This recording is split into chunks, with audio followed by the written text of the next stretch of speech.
Newly released emails from WikiLeaks show members of the Clinton team saying some offensive things about an important voting bloc: Catholics and evangelicals. The emails are from the hacked account of the Clinton team chair, John Podesta. He is copied in one exchange mocking the beliefs of Fox News CEO Rupert Murdoch and Wall Street Journal managing editor Robert Thompson. Clinton campaign communications director Jen Palmieri writing, quote, "I imagine they think it is the most socially acceptable, politically conservative religion.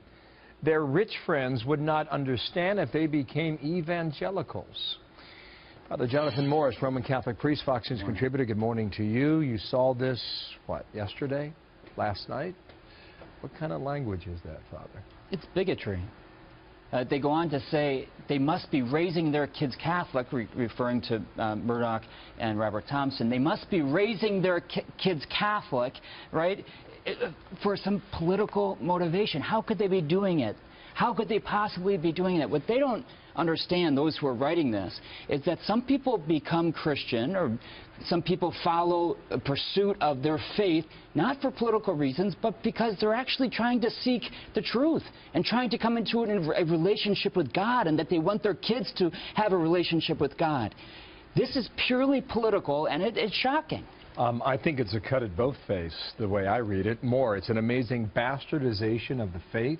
They must be attracted to this systematic thought and severely backwards gender relations, and must be totally unaware of Christian democracy. How do you draw Christian democracy? Actually, the United States of America is the land of the free. And many people left their homelands to find religious freedom in our country. You know, I've been very critical of some of the things Donald Trump has said and done, very publicly and in a very highly critical way.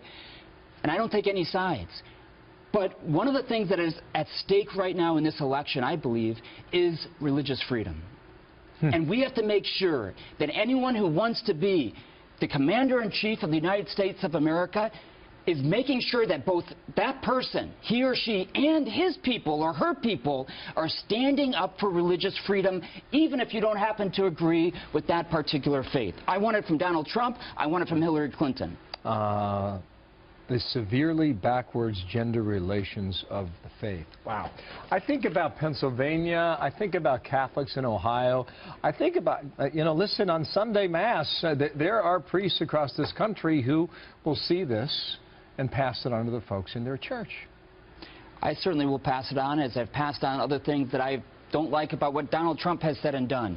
What we need to do is make sure, of course, because we need to make sure that the values of our belief system, of our churches, are influencing politics, not looking for partisan support one way or the other, or pushing one candidate. I don't think any Christian pastor should be endorsing one candidate, but we should speak out about the values and the principles that will make our country great, that have made our country great, and will make sure that those principles and values are preserved for the next hundreds of years. This is to suggest that they're too shallow to understand or know better.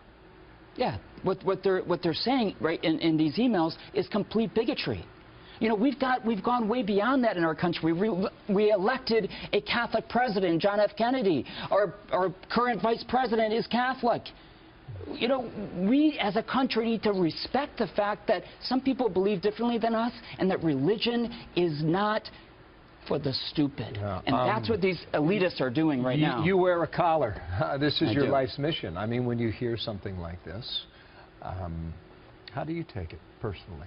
You know, I recognize that these might not be bad people, but they're terribly confused, and I would even say terribly ignorant. To suggest that somebody is becoming Catholic or becoming a Christian and raising their children in the faith, why? For political purposes. That's not smart. That's not American. This isn't just anti-Catholicism. This is anti-American talk. Thank you, Father. Jonathan Morris. God bless you. You bet. Back to the parish. That's exactly right. Back to the Bronx.